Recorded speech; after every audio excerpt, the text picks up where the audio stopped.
മനീഷ് മൊങ്ങിപാലാണ് വിവരങ്ങൾ നൽകിയത്. ഇനി വിഷ്ണു സുരേഷ് കൊച്ചിയിൽ നിന്ന് ചേരും. നിങ്ങൾക്കറിയുന്ന പോലെ ലൈബീരിയൻ കപ്പൽ മുങ്ങിയതിന് ശേഷമുള്ള സ്ഥിതിവിശേഷം നമ്മളുമായി പങ്കുവയ്ക്കാനായിട്ട് വിഷ്ണു സുരേഷ് കൊച്ചിയിൽ നിന്ന് ചേരുന്നു. വിഷ്ണു, ഈ നേവിയുടെയും കോസ്റ്റ് ഗാർഡിൻ്റെ നീക്കം എന്തായിരിക്കും? കാര്യം ഈ കണ്ടെയ്നറിലുള്ള സാധനങ്ങൾ കടലിൽ ഒഴുകാൻ തുടങ്ങിയാലുള്ള പ്രശ്നം, അതാണ് വിവരം. പറയൂ.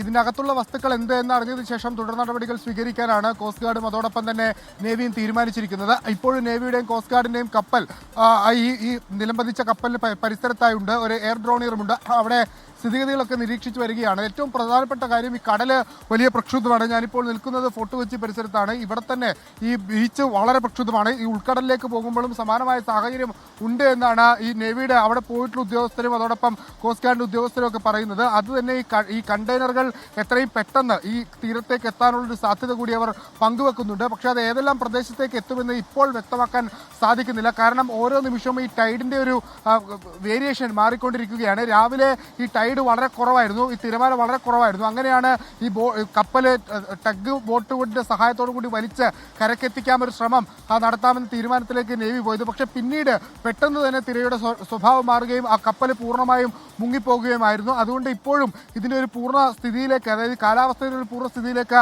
എത്താനായിട്ടില്ല. എന്നാൽ പോലും ഈ വസ്തുക്കൾ അറിഞ്ഞു കഴിഞ്ഞാൽ, എന്താണ് വസ്തുക്കൾ എന്ന് അറിഞ്ഞു കഴിഞ്ഞാൽ ഏതെല്ലാം തരത്തിലുള്ള പ്രതിരോധ മാർഗ്ഗങ്ങൾ സ്വീകരിക്കണമെന്ന കാര്യത്തിലൊരു ക്ലിയർ പിക്ചർ നേവിക്കും അതോടൊപ്പം തന്നെ കോസ്റ്റ് ഗാർഡിനുമൊക്കെ ലഭിക്കും.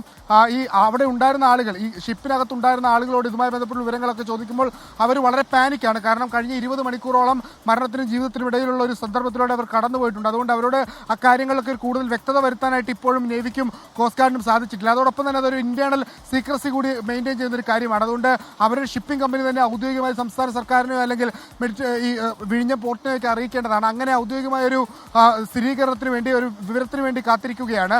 നിലവിൽ ഈ ഇന്നലെ 9ഓളം കണ്ടെയ്നറുകളാണ് ആ ഷിപ്പിൽ നിന്ന് കടലിലേക്ക് പതിച്ചത്. അതിൽ ഏതെങ്കിലുമൊക്കെ കണ്ടെയ്നറുകൾ കേരളത്തിന്റെ പല തീരങ്ങളിലായി, പ്രത്യേകിച്ച് ആലപ്പുഴ, എറണാകുളം തീരങ്ങളിലായി എത്താനുള്ള സാധ്യതയാണ് നിലവിൽ ഇതുമായി ബന്ധപ്പെട്ട് നിൽക്കുന്ന വിദഗ്ധർ പറയുന്നത്. അത് ഒരു ഉച്ചയ്ക്ക് ശേഷമൊക്കെ, നിലവിലെ സ്പീഡ് അനുസരിച്ച് ഒരു ഉച്ചയ്ക്ക് ശേഷമൊക്കെ ഈ തീരദേശ മേഖലകളിലേക്ക് എത്തും. അതുകൊണ്ട് തന്നെ കൂടുതൽ ആളുകൾ ബീച്ചിലേക്കൊക്കെ എത്തുന്നവർ ഒരു തരത്തിലും ഇതിന്റെ ഒരു കൗതുകത്തിന്റെ പുറത്ത് ഈ കണ്ടെയ്നറുകൾ കണ്ടാൽ ആ പരിസരത്തേക്കൊക്കെ എത്തരുത് എന്ന നിർദ്ദേശം നൽകുന്നുണ്ട്. ഈ കാണുന്നത് പോലെ കടല് വളരെ പ്രക്ഷുബ്ധമാണ്. കടൽ വളരെ ശക്തമായി തന്നെ തിരമാലകൾ ഇരച്ചെത്തുന്ന ഒരു സാഹചര്യമുണ്ട്.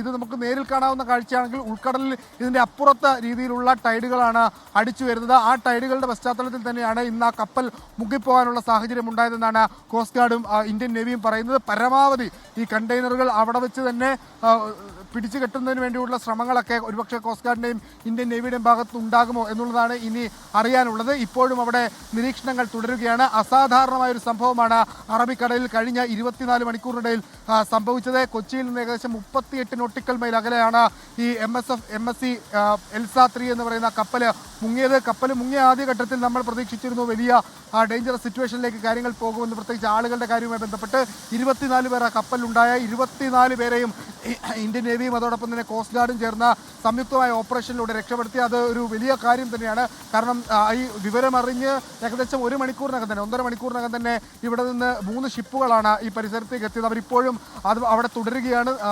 വാനനിരീക്ഷണം അടക്കം നടത്തുന്നുണ്ട്. ഏതെങ്കിലും സാഹചര്യത്തിൽ പെട്ടെന്ന് ഹൈറ്റൈഡ് ഉണ്ടാകുകയും ഈ കണ്ടെയ്നറുകൾ പൂർണ്ണമായും കരകളിലേക്ക് ഒലിച്ചെത്താനുള്ള സാഹചര്യമുണ്ടെങ്കിൽ അതുമായി ബന്ധപ്പെട്ടുള്ള വിവരശേഖരണത്തിന് വേണ്ടിയാണ് ഇപ്പോൾ അവരെ അവിടെ തുടരുന്നത്. ഒപ്പം ഈ ഷിപ്പിൽ നിന്ന് റെസ്ക്യൂ ചെയ്ത ആളുകൾ നമ്മുടെ ഇന്ത്യൻ ഷിപ്പിലാണുള്ളത്. അപ്പോൾ അവർ തിരിച്ചു പോകണമെങ്കിൽ അവരുടെ മദർ ഷിപ്പ് എത്തേണ്ടതുണ്ട്.